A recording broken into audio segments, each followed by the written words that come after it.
Letzte Woche sind 8,5 Millionen IT-Systeme weltweit ausgefallen und darunter auch sehr, sehr viele kritische Infrastrukturen, auch hier in Deutschland. Es gab Kliniken, also Krankenhäuser, die Operationen verschieben mussten, weil deren IT einfach nicht mehr da war. Sie haben nur Notfalloperationen durchgeführt. Wo wir es am meisten mitgekriegt haben, war wahrscheinlich an Flughäfen, weil die einfach natürlich von normalen Menschen auch bevölkert werden. Aber es gab sogar teilweise Stromanbieter und wie gesagt auch Krankenhäuser, Behörden, alles drum und dran, die ausgefallen sind und die dann einfach nicht mehr gestartet werden konnten, weil es ein fehlerhaftes Update bei CrowdStrike gab. CrowdStrike, das werdet ihr als Privatperson wahrscheinlich nicht kennen. Wenn ihr allerdings in der IT arbeitet, kennt ihr es vielleicht. CrowdStrike ist sowas wie ein besserer Antivirenschutz, besserer Virenschutz so rum, der eben wirklich nur für Enterprise-Software gedacht ist. Also nicht für Privatpersonen, dich oder mich, sondern nur für Enterprise-Systeme mit speziellen Funktionen, die eigentlich nur Firmen brauchen. Und deswegen sind auch keine privaten Rechner ausgefallen, deswegen ist aber sowas wie Xbox zum Beispiel ist ausgefallen. Deswegen ist auch sowas wie Flughafen ausgefallen. Deswegen ist solche Sachen ausgefallen. Also Firmen sind ausgefallen, nicht Privatpersonen. Und auch nur Windows-Systeme. Und das wollen wir uns auch noch gleich angucken. Es gab im Endeffekt 2 Problempunkte, die durch das CrowdStrike-Update betroffen waren. Nämlich einmal Windows und einmal natürlich CrowdStrike selber. Und wir wollen uns angucken, was eigentlich passiert ist, genau, also wirklich eine technische Analyse. Und dann wollen wir uns aber auch angucken, was kann man eigentlich besser machen? Also ist die Lösung jetzt nur auf Linux umzusteigen? Nein, kleiner Spoiler, das ist nicht die Lösung. Ihr bekommt meine Gedanken, was zum Beispiel Mac sehr, sehr gut macht in dem ganzen Szenario. Und ihr bekommt meine Gedanken, was wir als ITler und als Gesellschaft sogar daraus lernen können, was wir eigentlich beachten müssen. Okay.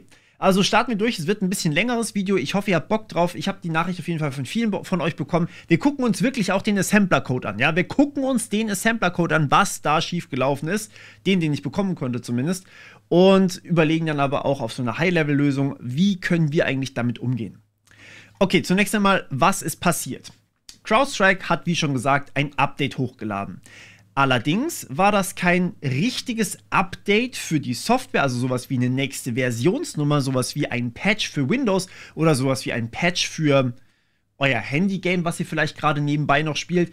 Nein, es war eine Konfigurationsdatei, die ein Update bekommen hat. Konfiguration deswegen, weil wir bei einem Virenschutzprogramm immer definieren müssen, was eigentlich gerade Malware tut. CrowdStrike macht das mehrfach am Tag, jeder große Virenschutz macht das mehrfach am Tag, da kommen dann aktualisierte Signaturen zum Beispiel. Das heißt, ihr könnt euch das so vorstellen, hier, das ist die Zusammenfassung von einer bösartigen Datei, die, bitteschön, lad die dir runter, das ist jetzt auch bösartig, das darfst du nicht mehr ausführen. So, das ist quasi eine Konfigurationsdatei. Diese Konfigurationsdatei wird dann vom Kernel-Treiber CrowdStrike gelesen, interpretiert und dann verarbeitet. Der Treiber hat kein Update bekommen, der ist genau gleich geblieben. Das einzige Update lag in dieser C00000249 irgendwas Datei. Das ist eine Config-Datei gewesen. In dem Fall war es nicht eine Malware-Signatur, die hier aktualisiert wurde, sondern es ging um Named Pipes. Pipes sind sowas wie das hier. Ich zeige euch das einfach direkt. Ich muss mich immer ein bisschen verschieben, nicht wundern. Pipes sind in Windows dazu da, um die Prozesskommunikation, also zwischen 2 Prozessen zu regeln. Ihr könnt euch das, also das hier ist wirklich Beispiel aus der Microsoft-Dokumentation.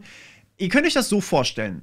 2 Prozesse müssen ja miteinander kommunizieren können. Der eine sagt zum Beispiel, hey, starten, der andere sagt, hey, stoppen, oder der eine sagt zum anderen, hier, das sind Informationen, verarbeit die mal. Sowas sind Pipes. Und diese Named Pipes, die können natürlich auch bei einer Malware benutzt werden. Ihr könnt euch das so vorstellen, dass ihr zum Beispiel einen Prozess habt, der sowas wie ein Command-and-Control-Prozess ist, der dann definiert, was die eigentliche Malware, ein zweiter Prozess, tun soll. Der eine Prozess sagt also zum Beispiel zum anderen Prozess, hier, verschlüssel mal alle Dateien und dann forder Lösegeld. Der Prozess, der das also definiert oder dem anderen sagt, was er zu tun hat, ist der sozusagen von dem ganzen Malware-Konzept und der andere ist nur der Ausführer. So, von diesen Ausführern kann ich aber zum Beispiel sehr, sehr viele haben oder sehr, sehr wenig. Ich kann verschiedene Anweisungen geben und so weiter und so fort. Und deswegen sind Named Pipes, weil die ja die Anweisung beinhalten und zum Beispiel dann da drin steht, verschlüssel alle Dateien, die sind für ein Virenschutzprogramm relativ interessant, weil wenn da drin steht, ey, verschlüssel alle Dateien, dann ist das wahrscheinlich ein Malware-Prozess oder beide Prozesse sind wahrscheinlich Malware-Prozesse. Und deswegen kann man die dann stören oder zum Beispiel einfach blockieren oder sagen, man hat was gefunden. Und genau das ist was CrowdStrike zum Beispiel machen würde.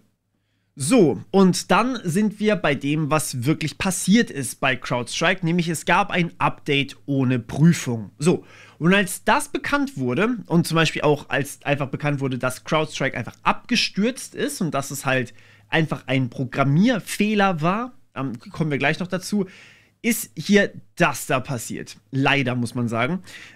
Es haben viele Leute geschrieben, ey, C++ ist halt einfach hart, wenn du nicht programmieren kannst, dann mach was Einfaches, werd einfach besser, die Entwickler sind schuld, sowas. Darüber müssen wir nachher im Detail reden, weil das ist genau die Kultur, die wir auf gar keinen Fall haben dürfen, vor allem nicht in der Softwareentwicklung. Da müssen wir drüber reden und ich überlege auch genau solche Kommentare, wenn hier was passiert in den Kommentaren zu diesem Thema, genau das würde ich wahrscheinlich sogar wegbannen, weil das einfach die falsche Fehlerkultur ist. Wie gesagt, reden wir nachher noch im Detail drüber, ist leider aber sehr, sehr viel passiert, müssen wir auf jeden Fall behandeln.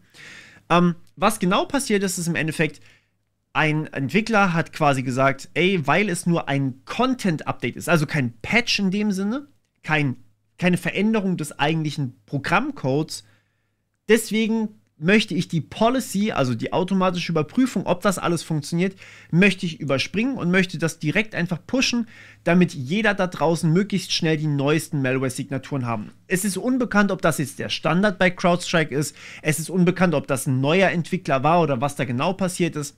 Auf jeden Fall wurde dieses Content-Update, also wie oder welche Named Pipes etwas Böses beinhalten, genau dieses Content-Update wurde herausgegeben, ohne dass es vorher geprüft wurde.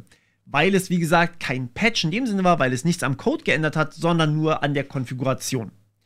Und dadurch ist eben das Inter-Process Communication, IPC, Template, diese Instanz davon, die ist kaputt gegangen mit einem Out-of-Bounds Memory Read. Das heißt aber, in diesem Treiber, also wie gesagt, diese Config-Dateien werden von dem CrowdStrike-Treiber gelesen. Und die Config-Dateien selber werden nicht ausgeführt. Die können nicht kaputt gehen in dem Sinne. Die können nur Sachen beinhalten, die vielleicht nicht erwartet sind.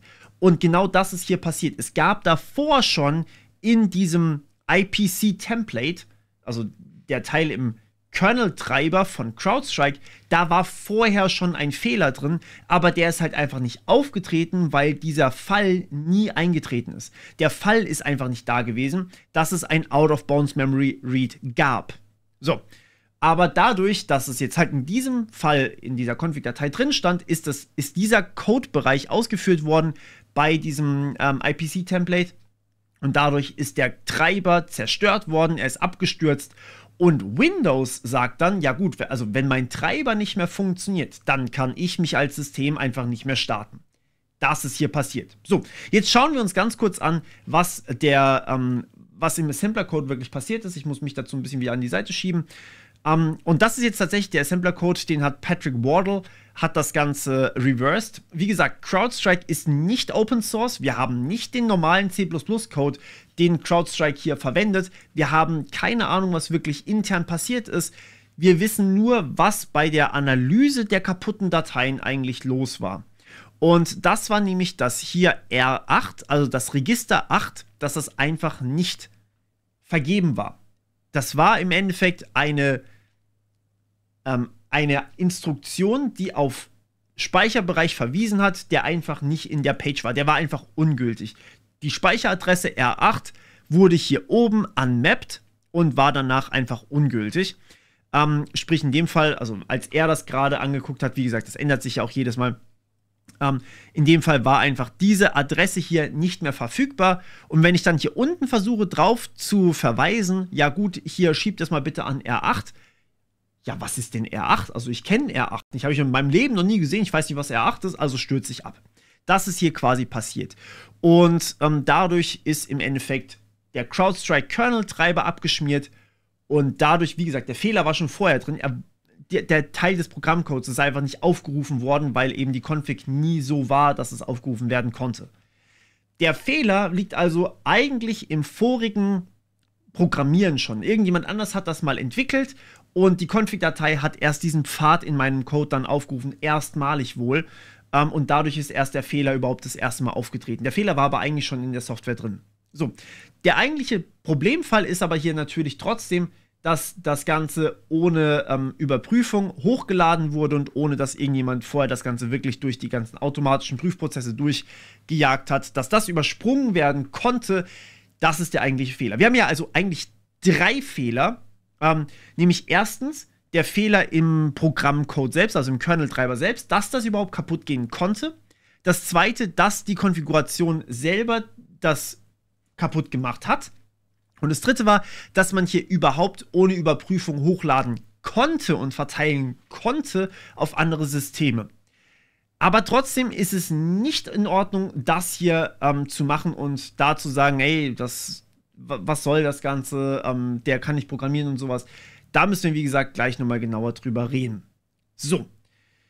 Schauen wir uns aber trotzdem mal kurz vorher noch Windows an, denn auch Windows ist hier nicht ganz unbeteiligt. Und wir müssen uns hier definitiv unterhalten, was eigentlich 2006 passiert ist. Denn hier ein kleiner Exkurs, den ihr vielleicht nicht erwartet habt. Windows, zunächst mal die einfache Variante davon, Windows hat keine Fail-Safe-Logik für kaputte Treiber. Sprich, wenn ein Treiber in eurem System kaputt ist, dann kriegt ihr einen Blue Screen of Death. Das kann vorkommen, das ist wahrscheinlich im einen oder anderen schon vorgekommen. Und wenn ihr diesen Fehler bekommt, dann bleibt euch wenig übrig, außer einfach PC nochmal neu hochfahren und im Zweifelsfall halt den kaputten Treiber reparieren lassen. Es gibt sowas wie ein Failsafe nicht, dass sich Windows startet, obwohl ein Treiber kaputt ist. Und Virenschutzprogramme laufen standardmäßig auf Windows im Kernel Space. So, jetzt ganz kurz die Analogie wieder mal. Wir haben 2 Modi eigentlich, kann man sagen, vereinfacht gesagt. Wir haben einmal den User-Modus und wir haben den Kernel-Modus. Diese beiden haben unterschiedliche Berechtigungen. Der Kernel-Modus hat alle Berechtigungen, genau gleich viele wie das gesamte Betriebssystem. Ihr könnt im Kernel-Modus alles machen. Also wirklich alles, gar keine Limitierung. Im User-Modus habt ihr aber nur die Sachen eben, die der User machen darf. Und sowas wie eben auf Hardware direkt zugreifen, das wird blockiert. Das ist einfach nicht möglich. Und natürlich brauchen wir ein Schutzprogramm mehr Rechte als ein Virus. Weil wenn die beiden gleich viele Rechte haben, dann kann das Virenschutzprogramm den Virus nicht blockieren. Ja, also ihr könnt euch das so vorstellen, die Malware versucht gerade, eure ganzen Systemdateien zu verschlüsseln und das Antivirenprogramm guckt dann einfach rein und schaut, was macht denn das Ding? Ja, aber wieso sollte denn gerade ein normales Programm, das eigentlich nur vom User gestartet wurde, wieso sollte das denn die Rechte haben, andere Programme zu analysieren? Also sperrt man eigentlich eher den Virenschutz als die Malware. Weil, ne, warum sollte man das für andere Dateien machen können? Warum sollte man das analysieren können? So, dafür gibt es eben den Kernel-Modus, da haben sie mehr Rechte. In den letzten Jahren kam es aber immer mal wieder vor, dass der Kernel-Modus einfach ein bisschen zweckentfremdet wurde. Also nicht nur für systeminterne Sachen benutzt wurde, sondern eben zum Beispiel auch für sowas wie Vanguard oder andere Anti-Cheat-Systeme. Wenn ihr Valorant oder League of Legends spielt, dann läuft im Hintergrund Vanguard. Und Vanguard wird angewandt, bevor irgendwas anderes analysiert, ob ihr cheatet oder nicht, bevor irgendwas verarbeitet wird von Valorant oder League of Legends, läuft Vanguard drüber und guckt, ob ihr eine Cheat-Software habt. Das heißt, das geht durch jeden einzelnen Prozess durch, den ihr am Laufen habt und guckt wie ein Virenschutz eigentlich, ob das Ding Malware ist. In dem Fall, ob es ein Cheat-Programm ist. Und deswegen sind dann auch viele Cheats immer mehr in den Kernel-Space gewandert und immer mehr verlagert sich in den Kernel-Space rein, der eigentlich für das Betriebssystem gedacht ist. Das ist das große Problem. So. Und jetzt wollte Windows 2006 mit dem Programmnamen PatchGuard in Windows Vista einschränken, wer Zugriff auf den Kernel bekommt. Sie wollten eigentlich nur Windows Zugriff auf den Kernel geben. Was super schlau ist, weil wenn niemand mehr Zugriff auf den Kernel hat, dann kann auch ein Absturz leichter behoben werden. Wenn ein Kernel-Treiber abstürzt, ja, dann ist ein Teil von meinem Betriebssystem kaputt. Dann kann ich das nicht mehr starten. Das geht einfach nicht. Während wenn solche Antivirenprogramme im User-Space laufen, dann ist es halt einfach ein ganz normales Programm, was halt nicht läuft. Das ist ungefähr so schlimm, als würde euer Browser nicht laufen. Und wenn der Browser nicht läuft, dann lässt sich das Betriebssystem, also Windows, trotzdem ganz normal starten. So. Das Lustige ist allerdings, Windows, und jetzt muss ich mich hier einmal kurz nach oben schieben, weil ich euch was mitgebracht habe, Windows hat sich geweigert, das gleichmäßig zu machen für alle. Sprich, Windows hat nach wie vor gesagt, ey, wir wollen aber trotzdem den Microsoft Defender, also den Microsoft Antiviren, das Microsoft Antivirenprogramm, wollen wir trotzdem weiter im Kernel-Modus laufen lassen. Den wollten sie nicht in den User-Modus laufen lassen. Und da hat dann Symantec gesagt, einer von den großen Antivirenherstellern damals, und McAfee war, glaube ich, auch noch dabei, hat sich an die EU gewandt und hat gesagt, ja gut, aber also wenn Windows Vista uns jetzt aus dem Kernel-Space raushaben möchte, aber der Defender trotzdem noch im Kernel-Space läuft, dann haben wir einen Wettbewerbsnachteil. Weil alle Kunden, also sprich alle Endkunden, werden natürlich dann sagen, ja gut, dann nehmen wir halt Defender, weil der Defender ist offensichtlich mächtiger als McAfee oder Symantec. Die EU hat dann Symantec und McAfee recht gegeben und Microsoft durfte nicht abschaffen, dass Virenschutzprogramme im Kernel-Space laufen dürfen. Und deswegen gibt jetzt Microsoft der EU den Schuld oder zumindest eine Mitschuld an diesem globalen IT-Ausfall, weil sie den Kernel-Space nicht abschalten durften. Aber wie gesagt, die EU hat nur gesagt, sie dürfen das nicht abschaffen, weil im Endeffekt der Microsoft Defender, also das Virenschutzprogramm von Microsoft, noch immer im Kernel-Modus laufen wollte und McAfee und Symantec und so weiter das nicht durften. Das heißt, eigentlich ist das hier ein bisschen ein Blame-Game, aber Microsoft hat natürlich eigentlich hier so ein Argument gesucht, um der EU den Buhmann zuzuschieben. Aber hätten sie gesagt, ey, wir machen den Microsoft Defender in den normalen User Space, so wie jeden anderen Virenschutz auch, dann hätte die EU niemals hier Nein gesagt. Dann hätte die EU gesagt, ja, ist in Ordnung. Und dafür gibt es sogar tatsächlich ein Fallbeispiel, denn bei macOS ist das genauso. macOS hat nämlich tatsächlich nichts mehr im Kernel laufen, außer dem Kern des Betriebssystems. Und auch jedes Virenschutzprogramm von macOS läuft im User-Modus. Das heißt, es hat nicht mehr Rechte.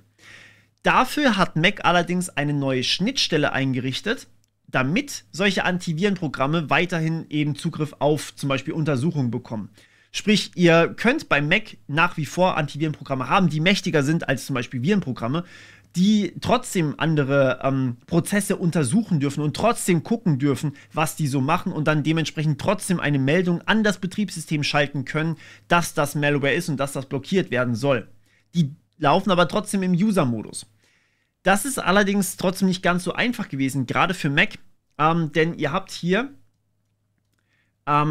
einige Sicherheitstools, die dann natürlich danach im User-Modus laufen mussten und die dadurch erst, weil eben diese Schnittstelle zum Betriebssystem ein bisschen anfällig war, häufiger mal eine Kernel Panic ausgelöst haben. Kernel Panic bedeutet im Endeffekt Blue Screen of Death, also Mac ist dann abgestürzt, weil diese Virenschutzprogramme einfach auch kaputt waren, beziehungsweise Dinge bei Mac kaputt gemacht haben.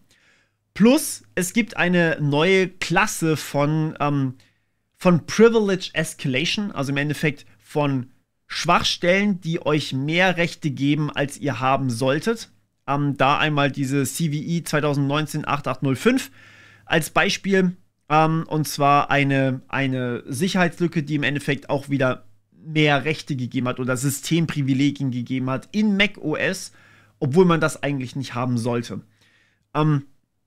Ist aber an sich, wenn man es richtig macht, wenn man es gut macht und die Fehler ausbügelt, so wie Mac das jetzt mittlerweile gemacht hat, dann muss man diese ganzen Virenschutzprogramme nicht im Kernel-Modus laufen lassen. Es geht ohne und die EU hat bei Mac auch nie gemeckert. Mac hat aber auch keinen Antivirenschutz selbst hergestellt und gesagt, ja, aber der darf jetzt im Kernel-Space laufen. Das war der Punkt, wo die EU gemeckert hat. Nicht, dass es generell der Kernel-Modus ist oder dass der abgeschafft wird.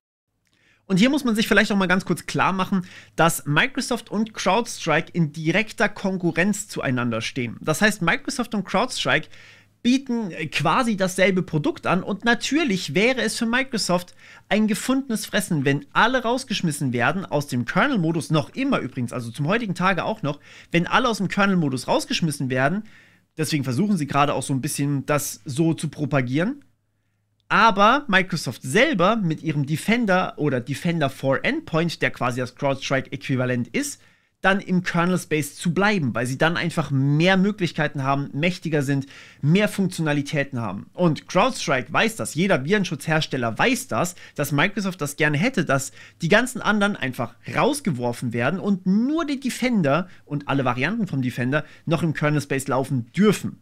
Wie gesagt, da hat die EU Nein gesagt. Und deswegen schießt ja auch der CrowdStrike-CEO gelegentlich mal gegen Microsoft relativ hart mit dem Microsoft Recall und sagt zum Beispiel sowas wie, ja, hier, also Recall zeigt ja eindeutig, dass Security bei Microsoft eigentlich nur ein Marketing-Ding ist. Genau, also nur, dass ihr mal den Hintergrund kennt, dass Microsoft da auch ganz gerne solche Sachen behauptet, die eigentlich gar nicht so wahr sind.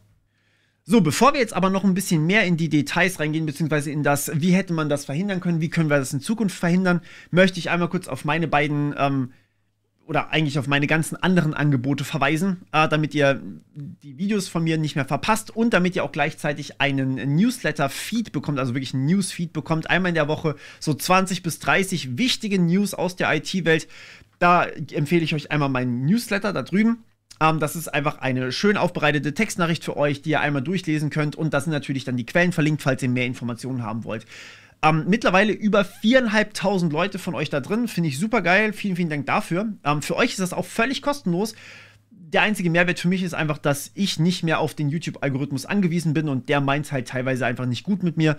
Deswegen, deswegen schaut da auf jeden Fall vorbei. Hier unten findet ihr meine Webseite, da steht Instagram dabei, aber Instagram ist eins von vielen. Instagram ist auf jeden Fall ein wichtiges Ding, weil ich da auch ein paar Memes speziell zu CrowdStrike geteilt habe, die echt gut ankamen. Und ich habe tatsächlich vor, da noch ein paar mehr Memes zu teilen.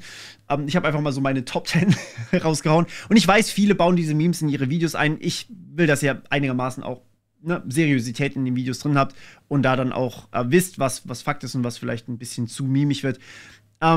Und ihr findet aber auch noch andere Kanäle von mir. Zum Beispiel viele kennen mein Twitch nicht oder meinen anderen Kanal vielleicht noch gar nicht. Da könnt ihr auch mal gerne reingucken. Private Stories kriegt ihr auch auf Instagram. Schaut da einfach mal vorbei. Vielleicht ist was für euch dabei. Und auch die Bootstrap Academy ist dabei, denn die brauchen wir. Oder da ist auch ein Kurs drauf, den ihr vielleicht brauchen könnt für das, was jetzt kommt. Und zwar, ich möchte mit euch drüber reden, wie wir oder was wir genau aus diesem Problemfall bei CrowdStrike lernen können. Und das möchte ich unterteilen in zwei Punkte, nämlich einmal die Fehlerkultur und einmal die Resilienz, die wir einfach nicht haben. Und wir starten mit der Fehlerkultur, das ist aber so ein fließender Übergang in Richtung Resilienz. Denn hier möchte ich nochmal kurz auf dieses Blame the Dev eingehen, was wir sehr, sehr schlimm hatten. Wir hatten wirklich jemanden oder viele Leute geschrieben haben, ja, hier, die können nicht coden bei CrowdStrike, das ist ein Fehler und wie kann man nur, und der Dev sollte gefeuert werden und der Dev wurde, glaube ich, auch sogar gefeuert, was nicht der Sinn der Sache ist. Fehler sind in der IT normal.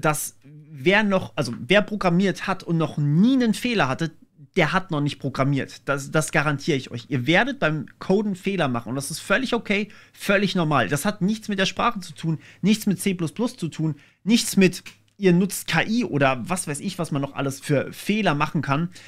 Das ist völlig normal, dass man beim Coden Fehler macht. Es wird je nach Sprache davon ausgegangen, dass es 50 Fehler auf 1000 Zeilen Code sind, manchmal nur 20 Fehler auf 1000 Zeilen Code, aber niemals 0. Niemals 0, von mir aus 0,1 Fehler auf 1000 Zeilen und trotzdem habt ihr dann in 10.000 Zeilen einen Fehler. Es passiert immer, das will ich damit sagen und das ist völlig normal und man muss damit einfach umgehen lernen. Was nicht hilft, das lernen wir aus meinem Kurs zu DevOps. Ich habe auf der Bootstrap Academy, wie gesagt, Link zu meiner Webseite ist drüben. Bei der Bootstrap Academy habe ich einen Kurs gemacht über DevOps. DevOps ist eine Form von Softwareentwicklung und wenn wir Software entwickeln und ein Fehler passiert und irgendwas fällt aus, dann haben wir sowas, das nennt sich Post-Mortem-Gespräch, also quasi Nachtodgespräch.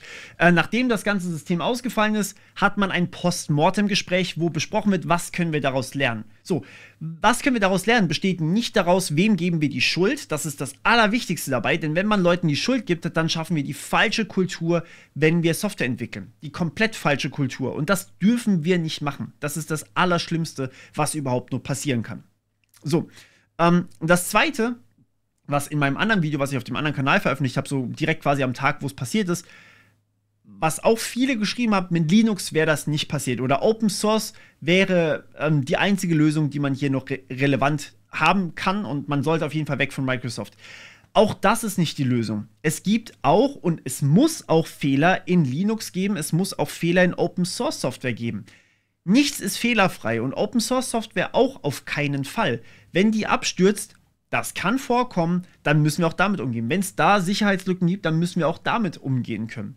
Ich will mal ein paar Beispiele geben. Heartbleed, Shellshock, Dirty Cow, Spectre Meltdown. Wer die kennt, die waren auch echt schlimm. Vielleicht nicht so schlimm, dass 8,5 Millionen Geräte auf einmal ausgefallen sind, aber sie waren schon echt schlimm. Und deswegen ist auch Linux keine Lösung. Ich komme gleich noch ein bisschen zu Linux und Open Source. Und Open Source Software sollte man aus anderen Gründen dringend unterstützen und auch nutzen, aber nicht, weil es da keine Fehler gibt. Das ist der falsche Grund. CrowdStrike, genau dasselbe Spiel. Man kann umsteigen auf Microsoft Endpoint oder Microsoft Defender for Endpoint. Auch das ist natürlich eine Option, aber das wird euch trotzdem nicht vor Fehlern bewahren. Fehler werden auch dort auftreten und genau dasselbe kann euch auch beim Microsoft Defender passieren. Das kann auch euer ganzes System zerschießen, wenn da irgendwas kaputt geht. Das ist völlig normal. Und deswegen ist eigentlich so der vierte Punkt, dieser Punkt hier, der allerwichtigste. Das, was wir tun müssen, ist uns vorbereiten darauf, dass Fehler passieren. Fehler und Ausfälle müssen und dürfen vorkommen und sie sind völlig normal und wir müssen aus ihnen lernen und wir müssen vorbereitet sein, wenn etwas passiert. Und das ist Resilienz. Und hier will ich einmal ganz kurz nochmal auf die Instant Learnings eingehen, bevor wir zu Resilienz kommen. Die Instant Learnings aus dem, was hier gerade passiert ist folgendes. Natürlich müssen wir Updates immer testen. Das tut CrowdStrike auch an sich. Allerdings haben sie es bei Config jetzt in diesem Fall nicht getan. So, Config bedeutet aber offensichtlich trotzdem, dass alles ausfallen kann. Und deswegen müssen wir Konfigurationsdateien auch einfach wie Code betrachten. Infrastruktur ist Konfiguration und Konfiguration ist Code. Sprich, ein Update oder ein Patch an der Konfiguration ist ein Patch am System und ein Patch am System kann immer was kaputt machen. Und deswegen müssen wir hier die Updates immer testen. Das ist super essentiell und super wichtig. Und da gibt es verschiedene Modelle. Wir haben da auch schon in der DevOps-Playlist drüber geredet. Canary-Updates, das heißt Kanarienvogel-Updates. Ne? Man testet, ob ein Update funktioniert auf 5, 10, 50, wie viel auch immer, Testsystemen, die man bei sich rumstehen hat und guckt, ob alles funktioniert. Wenn es da funktioniert, dann macht man vielleicht noch ein paar automatische Tests. Man hat manuelle Reviews, also Code-Reviews im Endeffekt. Und man guckt, ob alles soweit in Ordnung ist. Und wenn alles soweit in Ordnung ist, dann geht das an die Kunden raus. Aber nicht an alle gleichzeitig, sodass nicht 8,5 Millionen IT-Geräte sofort gleichzeitig ausfallen, sondern man macht das inkrementell. Das heißt, man schickt es dem einen, man schickt es dem nächsten, man schickt es nochmal einem, man schickt es nochmal einem und nochmal einem. Alle nacheinander. Und wenn irgendwas passiert, dann muss ich vielleicht 100 oder 1000 Systeme patchen, aber eben nicht alle 8,5 Millionen. Gerade wenn man so ein riesiges und wichtiges System ist wie CrowdStrike. Deswegen immer inkrementelle Rollouts machen. Das dritte ist, wir wollen immer ein Backup haben. Das heißt, im Grunde genommen hier, und das wäre eigentlich das, was ich bei Windows ankreiden würde, es sollte einen einfachen, schnellen Patchweg geben, damit Systeme, die ausfallen oder die nicht mehr funktionieren, gerollbackt werden können ohne große Probleme oder auch gepatcht werden können, immer noch ohne große Probleme. Wir stellen uns das Ganze mal so vor. Ja? Nehmen wir an, CrowdStrike würde nicht auf Kernel-Space-Ebene laufen, sondern ganz normal, wie bei Mac zum Beispiel, jeder Virenschutz im User-Space. Nehmen wir das einfach mal als gegeben an. Wenn dann CrowdStrike abstürzt, dann fährt sich das Betriebssystem Windows nach wie vor problemlos hoch. Immer. Ja? Es gibt ja keinen Treiber mehr, der abstürzen kann. Und deswegen kann es auch kein Blue Screen of Death in dem Sinne mehr geben. Deswegen, also es kann immer noch welche geben, aber wenn man es richtig macht, sollte das nicht mehr der Fall sein. Wenn alles bei Windows funktioniert, dann passiert das nicht mehr. So. Und wenn das gegeben ist, dann kann ja CrowdStrike einfach zwei Prozesse haben. Der eine ist ein Update-Prozess, der andere ist halt der Main-Prozess. Wenn der Main-Prozess abstürzt, dann schaut der Update-Prozess, gibt es ein Rollback, das heißt, kann ich vielleicht zurückgehen, sodass es wieder läuft, oder kann ich schon neue Patch-Dateien runterladen, die das Problem fixen, und falls ja, hole ich mir die. Und wenn das alles soweit richtig funktioniert, dann macht ein Absturz gar nichts mehr. Dann fixt der sich selber. Das heißt, der Absturz repariert sich von selber. Und es gibt an sich keine Systeme mehr, die nicht mehr hochfahren. Das Schlimmste, was dann passieren kann, ist, dass CrowdStrike ein paar Stunden nicht läuft. Oder von mir aus auch ein paar Minuten. Solange halt, bis es repariert wurde. Und dann kann man ja immer noch ein Rollback machen. All das hat es hier leider nicht gegeben, wie gesagt, weil das auch in Windows einfach nicht unterstützt wird, was ein großes Problem ist. Aber gerade bei Resilienz könnte man noch sehr, sehr viel mehr machen. Und da will ich auch auf die Firmen eingehen, die einfach Kunde bei CrowdStrike und bei Microsoft sind. Und da kann man auch so ein bisschen Finger in die Wunde legen. Was bedeutet Resilienz erstmal? Resilienz heißt, wenn etwas passiert, will ich schnell wieder lauffähig sein. Das, was passiert, das nehme ich einfach hin, das ist einfach so. Aber ich will trotzdem schnell wieder da sein. So, und die Idee hierbei ist relativ simpel eigentlich. Nehmen wir an, wir haben einen Hackerangriff, das passiert regelmäßig. Oder wir haben einen Ausfall von unserer IT, wie jetzt bei CrowdStrike. Passiert auch offenbar. Das legt das System lahm. So, dann habe ich im besten Fall ein Backup-System für gerade kritische Infrastruktur, die ja nicht ausfallen darf, weil sonst keine Operationen mehr möglich sind in Krankenhäusern. Nicht gut. Also habe ich ein Backup-System, ein zweites System, das einspringt und die Aufgabe übernimmt für das erste System. Und während das zweite System läuft, konzentriere ich mich komplett darauf, nur das erste System wieder zu reparieren. Dann ist völlig egal, ob mein System mit Ransomware infiziert wurde, ob CrowdStrike gefallen ist oder irgendwas anderes passiert ist. So, und diese Idee kann man relativ gut übertragen, wenn man ein paar Sachen bedenkt. Nehmen wir an, wir haben diese Systeme von Windows und CrowdStrike, das ist unser System 1, das nehmen wir einfach mal so an, das darf es durchaus weiterhin geben. Das will ich jetzt gar nicht verteufeln oder sowas. Das ist, wie gesagt, nicht alles auf Linux zu packen, ist die Lösung. Also, ich fände es gut, aber wird nicht passieren. Und nehmen wir an, wir haben Windows CrowdStrike als System 1. Jetzt fällt das System 1 aus, dann haben wir ein System 2. Jetzt ist natürlich super wichtig, dass System 2 nicht auch Windows und CrowdStrike ist. Ansonsten fällt das ja auch aus. Ja, das sollte klar sein. Also sollte unser System 2 möglichst ein anderes sein. Ein Linux Snort Suricata System zum Beispiel. Das wäre dann komplett auf Open Source gebaut und das würde komplett einfach weiterlaufen. So, wenn aber mein System 2 ausfällt, also mein Linux Snort Suricata, weil da irgendwas kaputt gegangen ist oder weil irgendwie Heartbleed 2.0 oder sowas gefunden wurde, dann kann ich System 2 einfach abtrennen, das patchen und das reparieren und was auch immer ich brauche, und System 1 übernimmt währenddessen alles.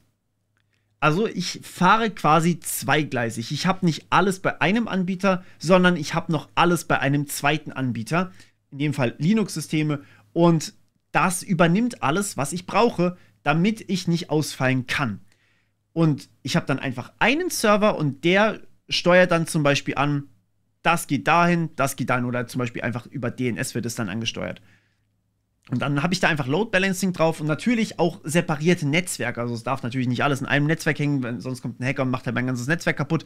Dann habe ich wieder keine Systeme.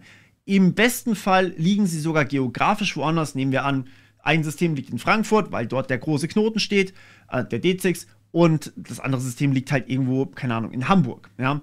Und dann haben wir plötzlich in Frankfurt ein Erdbeben und das System fällt komplett aus. Ja, dann brauche ich natürlich ein System, was nicht in Frankfurt liegt. Deswegen im besten Fall habe ich auch geografische Redundanz. Und gerade bei kritischer Infrastruktur sollte das eigentlich auch verfügbar sein, beziehungsweise gegeben sein. Deswegen habe ich hier oben auch geschrieben, vor allem bei kritischer Infrastruktur. Man arbeitet im Endeffekt gegen einen Single Point of Failure. Und in dem Fall war eben CrowdStrike ein Single Point of Failure. Während wenn ich das Ganze aufsplitte und zwei Systeme habe, die dasselbe tun, aber mit unterschiedlicher Infrastruktur arbeiten, dann kann ich das ganz einfach rüber switchen und nichts weiter ist passiert. So. Und jetzt seht ihr eigentlich schon, was das große Problem an der ganzen Sache ist. Nämlich nicht, dass es technologisch nicht möglich ist. Nicht, dass wir das Fachpersonal nicht hätten oder dass die Leute, die ITler zu dumm wären oder sonst irgendwas, sondern das wahre Problem ist einfach das Geld. Es ist zu teuer. Denn so eine Redundanz bezahlt uns erstmal niemand. So eine Redundanz kostet mich was. Ich muss ja 2 Systeme pflegen, 2 Systeme dauerhaft am Laufen haben.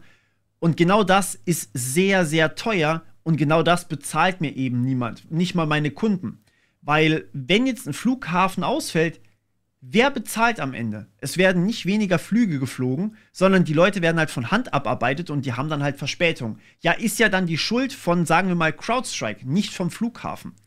Und da wird dann einfach wieder das Blame Game woanders hingeschoben und es wird dann am Ende einfach einem Entwickler in die Schuhe geschoben und der muss dann halt den Laden verlassen. Und dann hat sich das ja schon, ja, das ist einfach der falsche Ansatz, wie ich finde. Und deswegen sollte man das ganze Konzept ein bisschen überdenken, das Blame Game überdenken und jeder sich an seine eigene Nase fassen und vielleicht dann auch sich darauf vorbereiten, dass uns dasselbe eigentlich auch mit Linux passieren kann, dass uns dasselbe mit jedem System passieren kann und dass alles, was man so hört, nicht unbedingt immer ein absolut sicherer Zustand ist und niemals ein Fehler passiert, sondern es werden Fehler passieren und das ist auch völlig okay. Gut, ich hoffe, ihr konntet was davon mitnehmen. Ich hoffe, es hat euch gefallen. Schaut doch gerne bei themorpheus.me vorbei, das ist das da unten. Da habe ich ein bisschen Experiment gemacht und habe mit Musik, habe KI-Musik erstellt, also mit KI Musik erstellt. Das war einfach mal sehr, sehr cool, das auszuprobieren. Ich danke euch, dass ihr dabei wart und bis zum nächsten Mal im Cyberspace. Ciao.